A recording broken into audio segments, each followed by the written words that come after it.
But how do you feel about hate comments?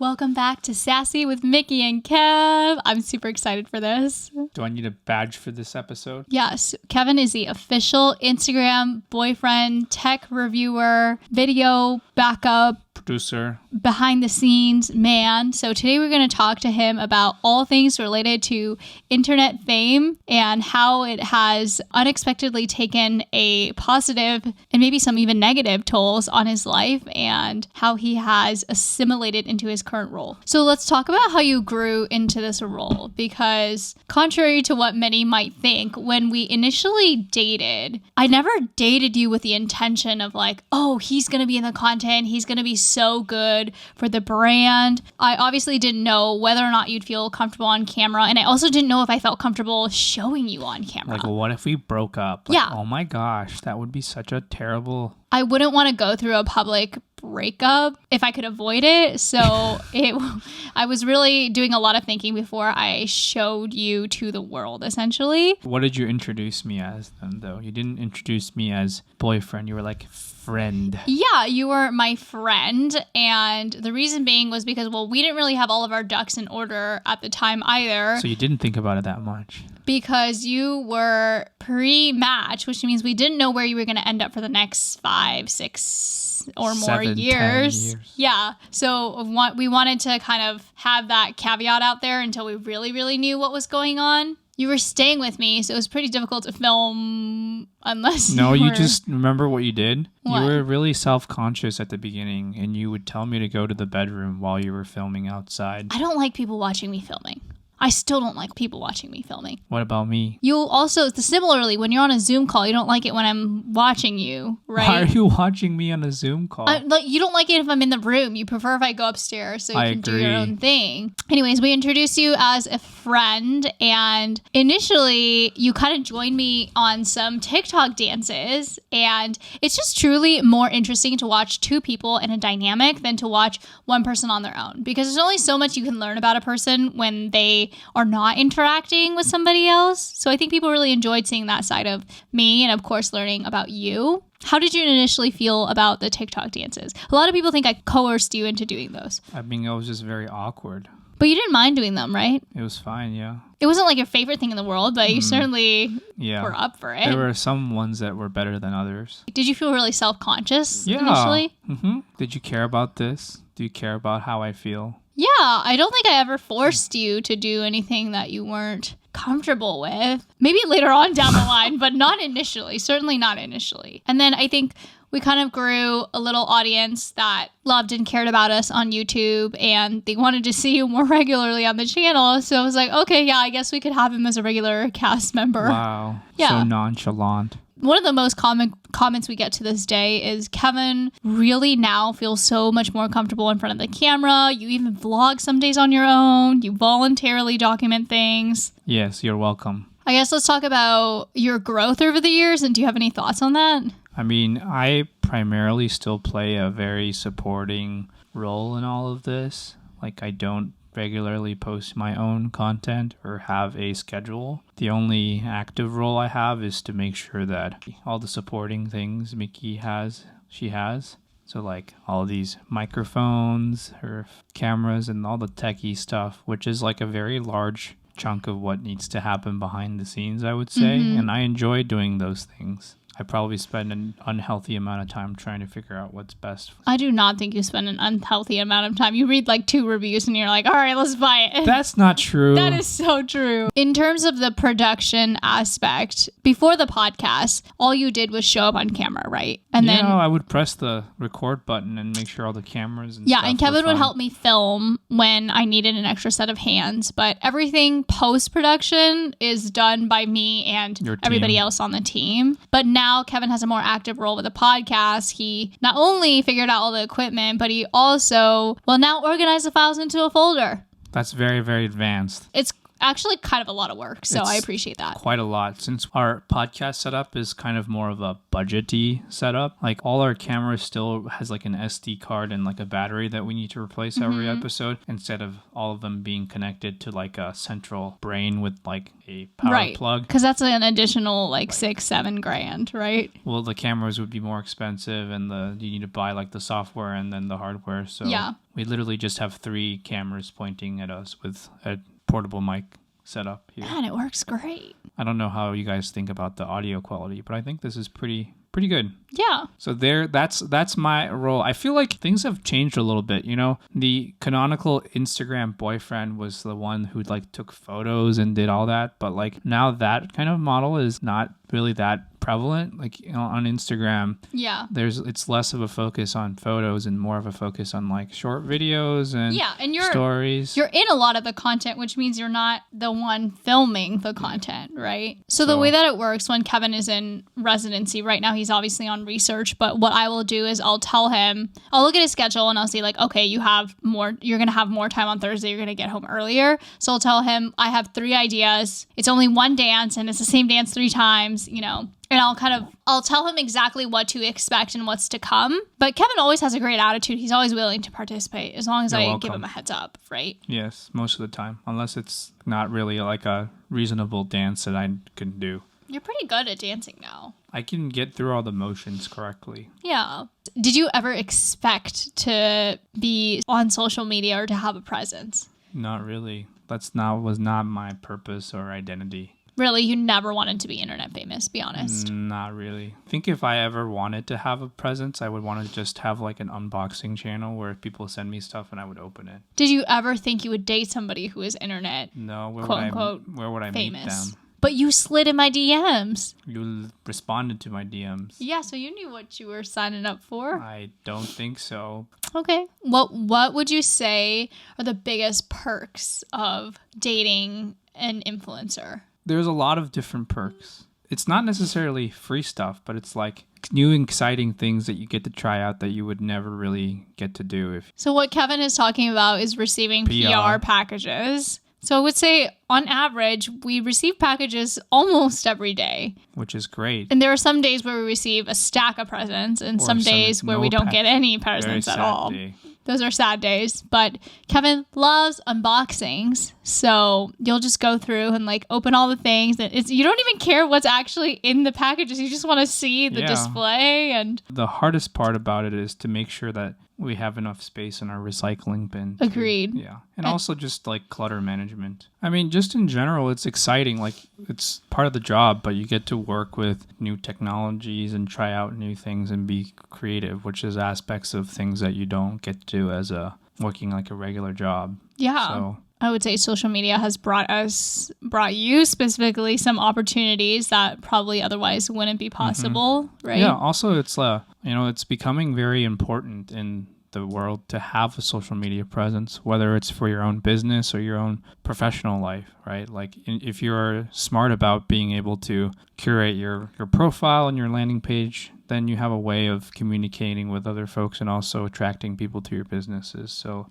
I think it's become like, your part of your resume for the future. So we kind of blew up during the pandemic, really, right? So we just stayed at home, so no one ever saw us. Right. So we stayed at home. Everybody stayed at home. So we didn't really realize the implications it was difficult. You look at your profile and you're like, yeah, I have 2 million followers, but what does that actually mean? And how does that actually translate to real people in the world? When we first started going out again in last year or the year, I guess. Yeah, in the last couple of years, it was super exciting and a little shocking, right, to be recognized. Yeah. Well, one of the times that struck out to me was we went to Vancouver, Canada, and we went to not the 626, the Richmond Night Market. Right? And so I guess that's a demographic that encapsulates our fans decently well. A lot of Asian folks, people who are in their 20s, 30s in professional careers. And that was like probably the first time where people wanted to take photos with us, which I thought is a little bit weird, but also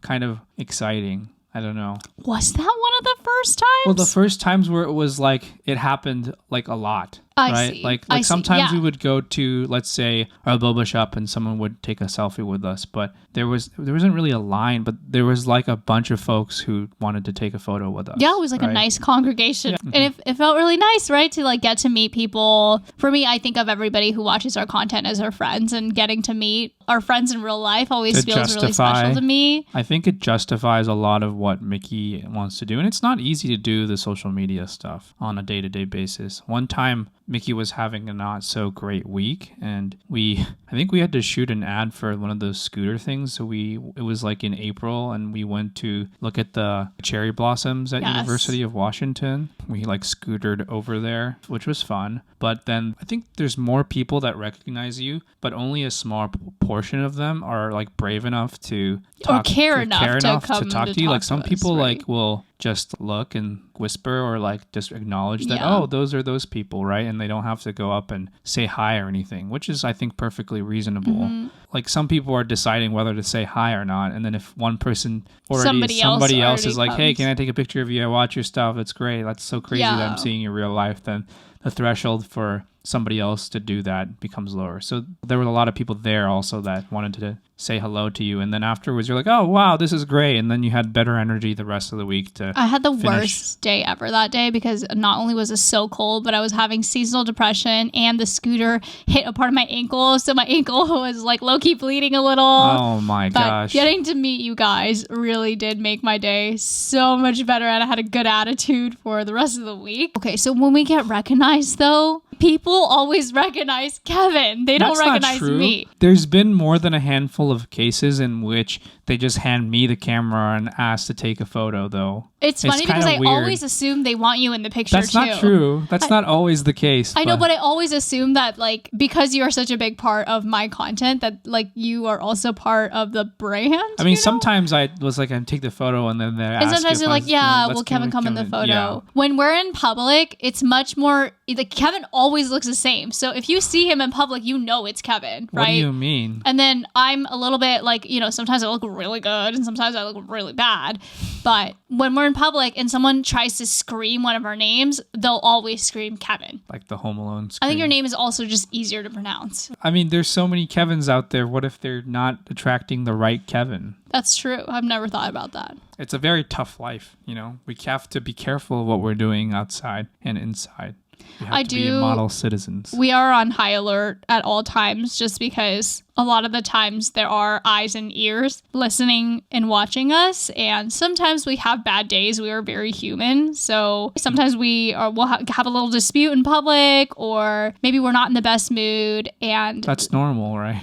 I mean, Yeah, it's hard but to expect people to be perfect all the it's time. hard because it's likely the only time we'll ever run into this specific person when they come up to us, right? And I never want that impression to be bad, even if I'm having a bad day. So it is a hard balance. Do you get recognized at work? Yes. At work, I'm usually focused on work, so it doesn't matter. I've generally had very pleasant interactions with people who recognize me. They're really happy to help, which is great. The most common scenarios are, I think, nurses, where they're either taking care of a common patient or like I need to find something in storage or somewhere, and they end up helping me. And yeah, I think it's generally been positive because we're all working together for the same thing. I mean, you posted one time asking people for their thoughts, and Yes, I asked everyone to send me your experiences working with Kevin in real life, and I received nothing but a plethora of positive except messages. for the one pharmacist who was like, Kevin didn't know his medications, which is true. That was when you were an intern and you prescribed the my wrong or a different antibiotic, I think, than Really? they It's- recommended.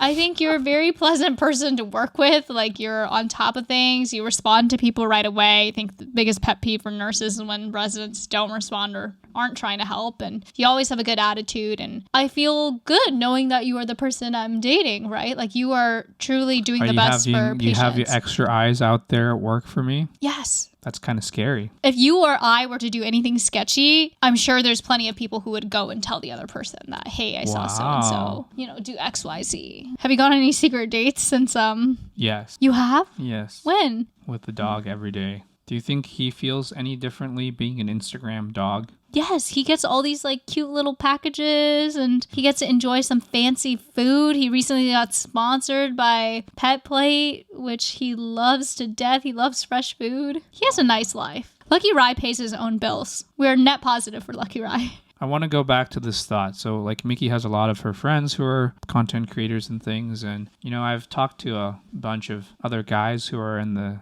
similar boat as me. And I think the common theme is that we are all supporting the other person in some ways. I think some of them also have like full-time jobs. They all have some way in order to contribute to the company or the things, the empire that their significant other is running. And I think it would be really hard to have that be completely separate. Yeah. I think there are some folks out there that value their privacy and, there are some people who we talk to who are trying to convince their significant other to be in more content. I don't know if they're shy or uncomfortable or want to value their privacy, and those are all good reasons. Yeah. But collaborations within the partners is important, but I think there are still ways in which you can be successful within the spectrum of, being fully involved to being less involved. Are you happy with your involvement as it currently stands? I think so. I think sometimes I wish could be more, sometimes wish it could be less, but it kind of just depends on my mood, right? And we're all human, so sometimes we want to be a little bit more private and secret, right? And some other times we are happy to express how we're feeling. Yeah. I will say if there's anything that I want to share that maybe Kevin doesn't want to be involved in, then I will just make that content myself instead of involving you in that process, or at least I try my best to have it be that way. Okay, what would you say are some of the negatives from being a social media star? There's always going to be, comments and things that are, out of the 100 comments, there will be negative things and people will point out X, Y, and Z. And that's kind of can be painful. I think Mickey started off when I first started dating her. There was a couple months that was really, really saddening. I don't know what's the word. Yeah. It was really discouraging for her to continue. It was the first time I really blew up on such a large scale, and inevitably when there are a lot of people who like you, there are also a lot of people who don't like you and say a lot of things that defeat you, like aesthetically, how you look, how you think, or like how you feel. Challenge your purpose and what you're doing. Yeah, and challenge the people around you. I think that's the most hurtful, when they're trying to attack your character and the character of those around you. Yeah. After that, though, I became so good at dealing with the hate comments. It really does not get to me. Like, here and there. It does get you. Like, you still read them, but it doesn't have the same impact. I don't read them like I used to, and it certainly doesn't have the same impact, but that's not to say there are certainly days in a month where I feel more emotional and certain comments that hit certain spots that are just more sensitive. But how do you feel about hate comments? I mean, Mickey does a good job of promoting me, and I'm also just such a perfect person that I don't really get that many hate comments. So I think I'm okay. I also have pretty thick skin. Do they get to you? Sometimes. What hurts you the most, do you think? I think things that they say that are inaccurate, especially about you. It's just hard seeing things that are untrue being expanded upon, right? Like, because the internet's a toxic place in a lot of situations. I don't know if you know this, but I and people on the team will go through and delete any negative comments about anything related to you specifically, because or the privacy stuff, right? Yeah, the privacy stuff, of course, and then anything related to you. I don't mind the hate comments about me. Honestly, most days I couldn't care less, but for you, I would never want that to affect you in any way.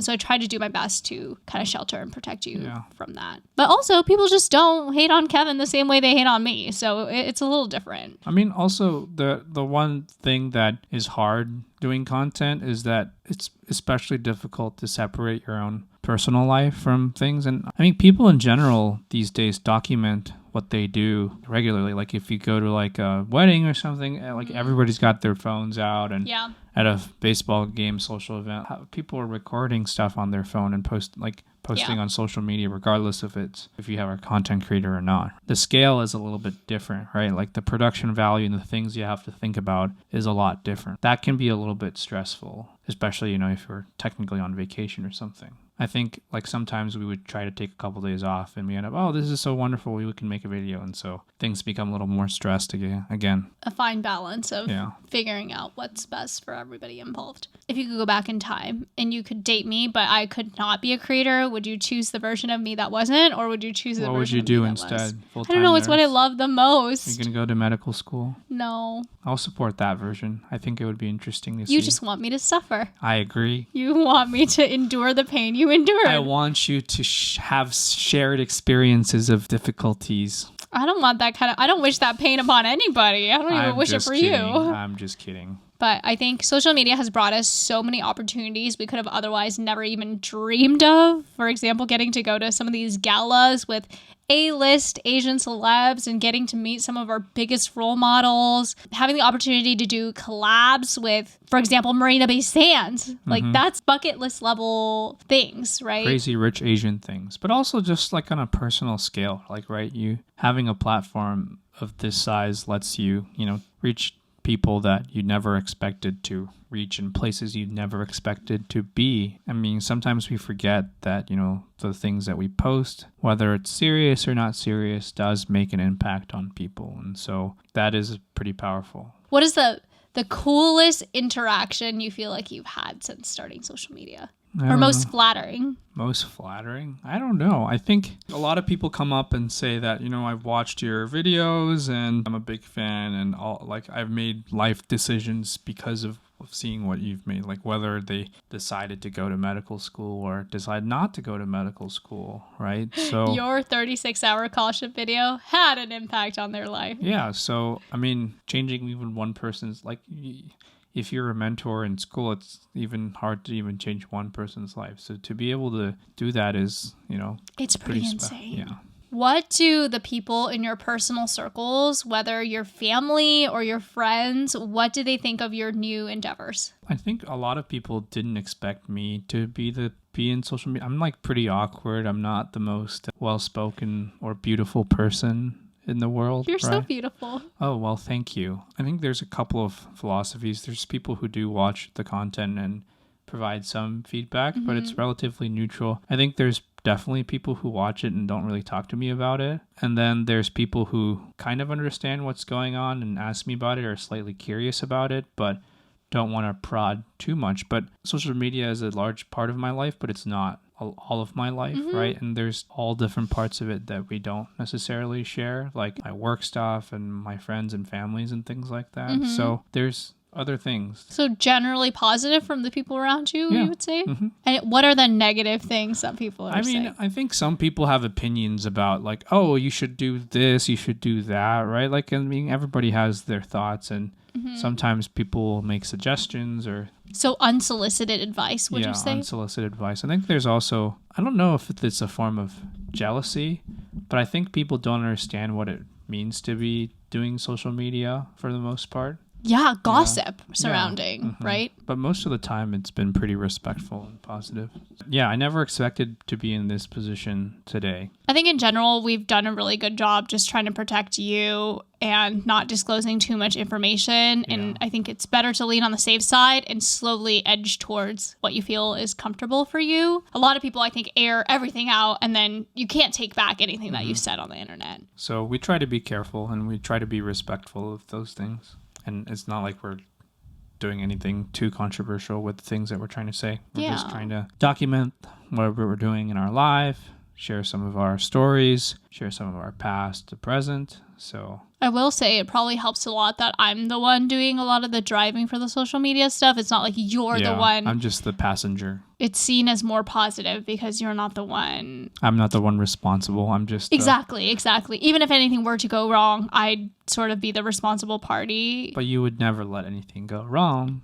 Why would I? Of course, like in my control, I would certainly do the best that I can. But I think it's a pretty big job being an Instagram boyfriend. There's a lot of things that I have to be responsible for, and you have to take care of this one right here, you know, and there will be ups and downs and lefts and rights. But it's definitely a new field that people haven't experienced in the last couple of years. So, do you plan to use your platform for more public things as you are approaching attendinghood? I think that's a potential. I have to figure out what kind of my message and goal is, but I think it would be powerful to be able to do that. What's funny was that Mickey initially was like, hey, you're a clout chaser. You're trying to get all the... I've never said that It's about a joke. you. It's as a joke. Kevin is the least clout chasey I'm person so I've lazy. ever met. Like, I feel like if you were a clout chasey, you'd post it a little more or something. Oh, wow. Do you feel like a clout chaser? Sometimes. I feel very guilty. You know, like when you post something and you have like a collaborator and then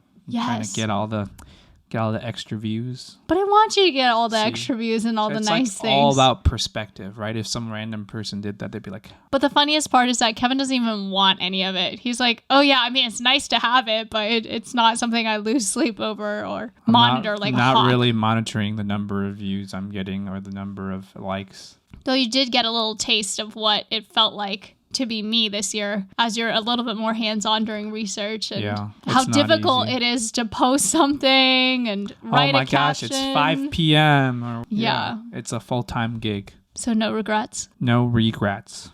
Anything else you'd like to say about social media? And yeah, I mean, as someone who has a full-time gig, I think there's lots of ways which you can be engaged in social media, and it doesn't have to take up that much of your time. I think for me, I have benefited from having Mickey be with me to do these things, but I do really look at the future where we can utilize social media in a positive way to add to whatever other professional things that we're doing, and I'm definitely interested in trying to see how we can help other people do that. So that's definitely something I'm thinking about as I progress towards being more independent in my own practice. Yeah. I love that for you. I can't wait until a couple years later where we're going to be able to share a little bit more about the kind of work that you do and the things that you've learned, because I think there's so much value and so much people could learn from. But we also really appreciate everybody respecting our privacy regarding social media and being in, especially healthcare, where it's kind of frowned upon to talk about anything you're talking about. There's HIPAA. There's a lot of rules and regulations about what you should and shouldn't share. And in general, you should always err on the side of caution. In nursing school, I shared very little. You shared a lot about learning and how to learn, but nothing really about the patients or those things, right? And I think that's true even if you're not even in school. Yeah, I think the perspective that you should approach social media with as a professional is that if your boss or the person who is interviewing you for a job were to look at your page, is there anything that is a red flag that would deter them from hiring you? Mm-hmm. And obviously, everybody is different levels of comfort. So figuring out that balance for yourself is really important, but I would never want it to compromise my career. Yeah, I mean, you shouldn't be posting things that would compromise your career or anyways. And I mean, people do turn off their social media, right, when they're interviewing stuff, just in case, people might see something that they're not comfortable with, which I think is perfectly fine. There's definitely right ways to do it and wrong ways to do it. So, for example, applying to residency programs or even medical school, people, I think nowadays have a different sense of what social media is. And I have access to some of the people who applied to our program, and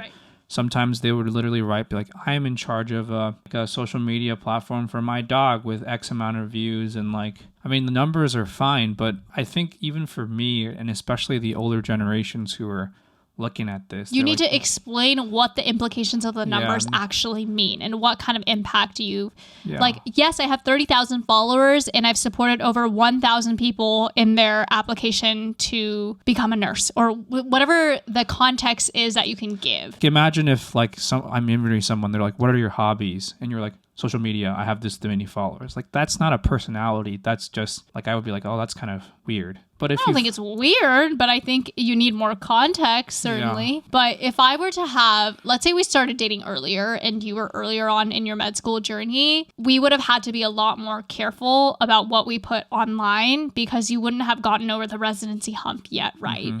And when, again, interviewers, especially the older generation, can often be much more conservative. So making sure that you are erring on the side of caution, I think is really important. I think now I've kind of grown comfortable, right? I'm pretty seasoned. I'm experienced. I know I can find another job. God forbid something goes wrong. Everybody at my work knows about my social media. They know what I do. So I can crack jokes now that maybe I wouldn't have cracked a couple years ago as a new grad. But again, I don't drag you into the jokes that I crack that I feel like might be borderline. Yeah. That could maybe be taken the wrong way depending on who's looking at it. Yeah. And I think from a more professional level, I think it's okay to have a platform in which you can be humorous. But when it comes to patient care, it's an important and professional aspect. And, like there's a lot of professional medical profiles out there. And, there's ways for you to extract patients. And so you have from social media. From social media. And that's an important way that, businesses outside of medicine get people to come to their shop for food or for spa or anything else. And I think that can similarly work for being a doctor, right? Yeah. To get your clients. The way that you approach your content from that perspective may be a little different. You have to also weigh that the things that you might be able to joke about or talk about in real life may not be appropriate for the internet when you have a platform and you're talking to other people, because obviously we all have side conversations. We talk about things that happened, things that went well, things that did not go well, but not all of that needs to be aired out. Yeah, or can be perceived correctly, right? Like another healthcare professional might empathize with the situation that you dealt with, let's say with a patient, but airing that out on the internet is a completely different. And it's hard to talk about the whole picture. I think this is why the podcast format is a little bit better, is because we have a little bit more time to explain things, but a lot of things can be taken out of context with the short form. It's 30 seconds, it's a photo, it's not much, the whole picture. So those things are all things that you need to be careful of. Yeah. But I guess my role is a little bit easier because I'm just the Instagram boyfriend. I think I've been having a little bit bigger role in certain things, and so we are just trying to be careful also as well, and making sure that everybody is happy. I'm so proud of you for how far along you've come. I think you're doing a really good job. Very proud and thankful that you're willing to be involved. Yes, I mean, it's a big part of your life, and sometimes it can be a little more part of your life or a little bit less part of your life, but I am just supporting you through your journey. Thanks, Kev. Yes. Thank you so much for tuning into the episode, and we will see you guys next week. Bye.